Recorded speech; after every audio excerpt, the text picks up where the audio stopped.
All right, guys, here we go. So I'm going to start with naming it, and I'm just going to call it my wheel. So we're going to do a tutorial today on how to create a rim, a custom rim for a truck or car.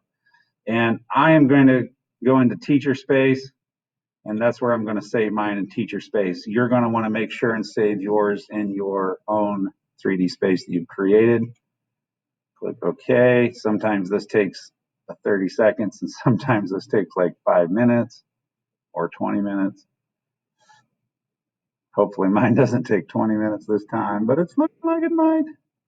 All right, cool. So now here we're in our space. I'm going to change this from millimeters to inches.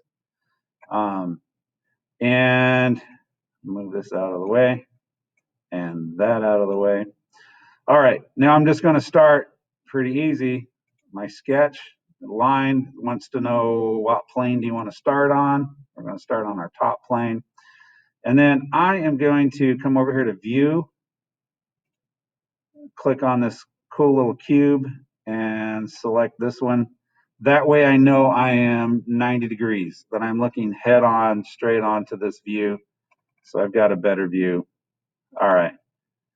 So I'm going to start with, now this may not make sense to you at first, which is just fine. It doesn't have to. I'm going to make this nice wide rim. There. I'll come down. So hopefully you guys remember I made this before. So I'm going to make this a bit of a deep dish. Make it pretty good size. Not quite that thick.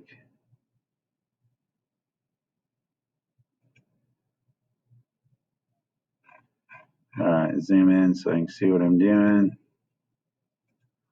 Okay, so now I've made this shape. What is this shape? I don't know. But the idea is this is if you would take a wheel or a rim and you would cut it in half that way and then cut it this way as well. So it's been cut on two different planes. Now that I have this shape made, and this is where the tire would sit here, and then it would come up and over and sit here on the inside of this one. All right. I know it's hard to see at this point. Some people are instantly like, oh yeah, I get that. And some people are like, what the world are you doing?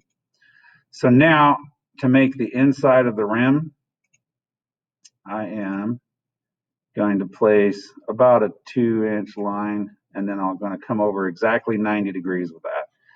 Now, you'll see why I'm putting this line in just a minute. This line and this line, I'm not going to use other than just use them as placeholders, right? It's just there as a placeholder. This line I am going to turn into, going to go into features, and here where it says plane, I'm going to click this up arrow, this caret, and I'm going to choose an axis. And I'm going to make this instead of a line, I'm going to change it to an axis. That's what comes up, line one's axis, say okay. So now this is an axis and I can rotate things around this axis, okay? Important step, you gotta do this one. All right, so now I'm ready to rotate this thing, and you guys haven't used this button yet. It's called not that one, this one, Revolve. So it's Revolve. I'm gonna click on that, and then it's gonna ask me some questions. So this first one, it says, well, first it's an add, which I do want. I don't want to cut, I want to add, and it's a solid, which is what I want. So I'm going to come up here to select revolve axis. What do you want to revolve it around is what its question is. So this is my axis. I'm going to select it. Select your profile. So what do you want to revolve, and don't choose one line or another line. You want to choose this whole piece. Choose this whole thing and just say okay. And 360 degrees. So I have now created a wheel blank. Okay. So I've got this big fatty wheel blank, and now I can do some cutting out. So I can start by, I'll do this. On the insides of these rims, you can see all these sharp edges. Tires do not like sharp edges. So I'm going to get rid of those sharp edges. I'm going to come in here and I'm going to make a fillet. Now, normally this is a French word and you pronounce it fillet. I'm actually not messing up here. You call it fillet anytime except when you're in engineering, you call it a fillet. And a fillet is just a nice, and I'll zoom in on the top. It's just a nice round, and so you take off this sharp edge and you put it nice and round. So it's just a nice radius. So I've got it as 0.19. I'm going to do it 0.25, which is a pretty good size fillet. Let's see if that'll work. We'll do one there. I'll do one on the outside there. I'm going to see. Sometimes it starts freaking out if you do too much stuff, but we'll see. And then I want to do outside of that one, this one. I'm going to turn it a little bit and get the inside of that one. And I'm going to say, okay. We'll see if it does it all. Yeah. So there. It's rounded those corners off nicely. I could do the same thing here on the inside. I'm not going to do that at the moment. But in machining practices, if you don't call out a fillet like this or a chamfer, either one, these edges will literally be sharp enough to cut yourself. So while you're machining things, if you don't specifically call out for one, they will leave it with an unbroken edge. And with modern machines and as tight as tolerances they make, these will basically be knife edge. They're 90 degrees, but they're, if you go to wash this thing, it will slice your fingers open. So yeah, you would put a nice fillet on everything, or a radius. A radius fillet and a radius is the same thing. All right, so now I want to go 90 degrees. And I'm going to come back here to sketch. We're going to put some holes in it. Now this one I'm going to make for my 1-ton, my Dodge dually. And again, I am not requiring you guys to put all these dimensions on here. That will come soon enough. This is more about just understanding how this works. So again, I click on a circle. It wants to know what plane. That's what a question mark is by that plane. Where do you want to draw on? So I'm going to choose this top plane. Let's see. It didn't choose it. There, we'll choose that one. That works. All right, so now I'm going to come in and I'm just going to come up probably ½ inch away from there, make a hole. All right, pretty simple. Well, it's not a hole yet, but I want to make a hole. So I'm going to go into features, extrude. However, it's extrude solid. I don't want to make a solid. I've already got a solid. I'm going to do a cut. I click on that. And you can see I made that circle way out into outer space, right? It's not actually touching anything, which is fine as long as I know that. So now I'm going to come in and instead of blind hole, I'm going to do through all both. And then it just projects that hole a long ways until it's gone through everything that it could possibly go through. So through all both is an easy one. Unless you have another part in between you don't want to hole through. So then I'll say, okay. So now it's cut that hole out. Sweet. That's all good. Except if it's lug centric, I want to make a chamfer on that thing. So again, I go here to fillet, up arrow, and choose chamfer instead of fillet. I don't want it to have a rounded edge. I want it to have a flat chamfer. And it says 0.25, which may be good enough. We'll see. Nah, I'm going to go 0.375. Bigger. Okay, and I'll say okay. I think that's good enough. So that adds a nice chamfer to that hole. Okay. So there's a flat chamfer, and now I want to go through. I could go through now and measure each one of these and figure out the degrees, but I don't want to. You can if you'd like to. I'm going to go down here where it says, and this is still in features. I'm going to go instead of linear pattern. I don't want a linear pattern. I want a circular pattern. I'll click on circular pattern, and it says features the pattern. So what is it? What does he want to make a pattern out of? So I'm going to select the hole itself, and then I want to select this chamfer as well. I want to select them both. Might have to zoom in. There we go. So now I want to select those two. So the extrude cut and the chamfer. And it says select an axis for the pattern. What do you want it to go around? I want it to go around that.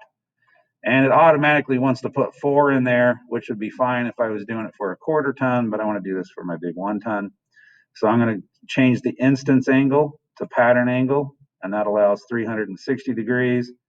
And I'll just change this to 8 because my Dodge takes 8 lugs. And I'll say, okay, bam. And now it's already put them at all the spacing. It's all figured out for me. It's all done. Nice. Okay, so I got that. That would be like a disc. That's a fairly boring rim. So now I can do a something else with this rim. And I've had like one girl did like Hello Kitties. She drew Hello Kitties, drew one, and then put those all the way around. So again, I'm going to draw one, and then project those around just like I did this one hole. So I'm going to go into view again, and I'm going to make sure I've got it good and flat, so I'm not looking at it at an angle so I don't draw it incorrectly. And then I'm going to go back to sketch, line, and here you can do rectangle. You could do any kind of shape you want. You could do ellipses. You know what? I'm going to do an ellipse because it sounds kind of interesting. I've never done an ellipse on one. So it's asking you which plane you're going to draw on, and I'm going to draw on this plane. I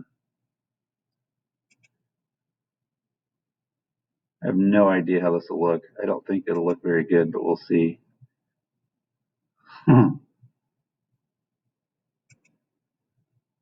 All right. So I did an ellipse. Let's see. Now we'll go through and back to features. Once I'm in features, I want to do this extrude cut.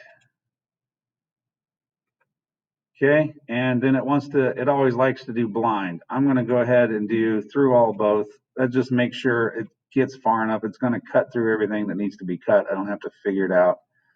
And click OK. All right, so now I have a hole in there. I'm going to put a chamfer in this one too. Select chamfer. Wants to know what I want to chamfer. And instead of clicking this outside edge, I'm going to click both edges at once. And that does the back side and the front side at the same time, and click OK. I don't know if it'll look better or worse, but it'll definitely look different. Okay, and now that I've got that one hole in there, I want to cut a bunch. So I come right back to, you guessed it, circular pattern. Select the features to pattern. Once again, I want to select, there's the outside chamfer. Let me see if that selected the whole thing. So I should be good to go. And I'm going to select that too. No, it just selected the chamfers. So I want the chamfers and this body. So the extrude cut and those 2 chamfers. Okay, so I'm good to there. And now it says what axis. This is my axis. And again, it wants to make, so I need to change that to pattern angle, which allows for 360. I'll do 8 to start with. I want to see what that looks like.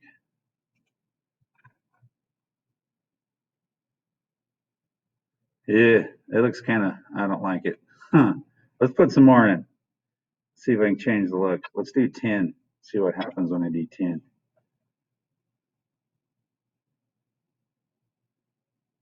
Is that 10? 2, 4, 5, 6, 7, 8? No.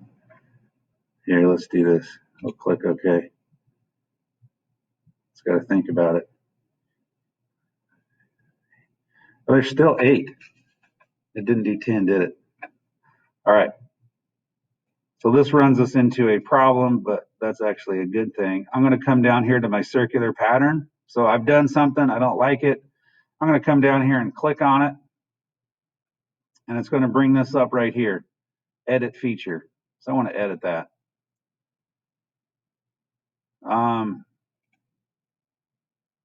Let's see if I can click 11. See if that works. 1, 2, 3, 4, 5, 6, 7, 8.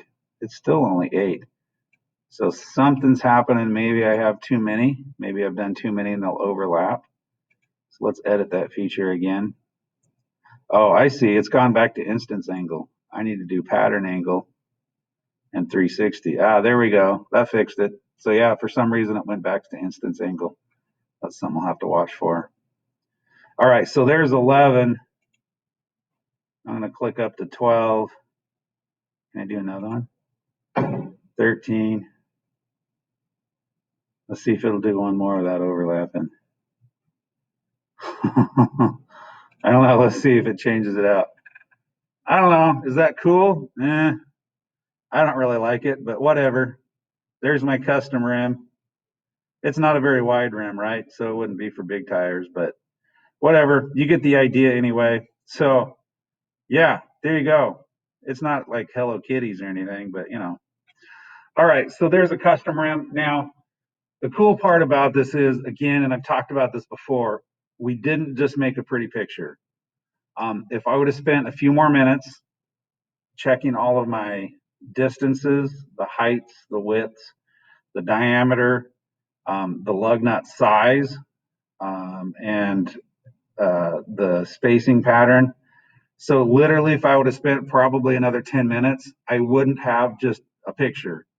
I would literally have a drawing of a custom rim, and it would be the first steps in the making of a custom rim, because I could take that drawing, I could change it to a DWG file, and then run that through and make G code out of it. And then from G code, I can go straight to a CNC and I can cut me a custom rim. So that's the really cool part about this, is you're not just doing a cute little thing, which you are, it's kind of fun, but you are actually doing the first steps of creating your own custom rim. This is the same program thousands of people use to create their own custom rims. So that's the cool part about it. Okay, guys, that's it. I'm going to have you guys make your own now. Go to work and good luck.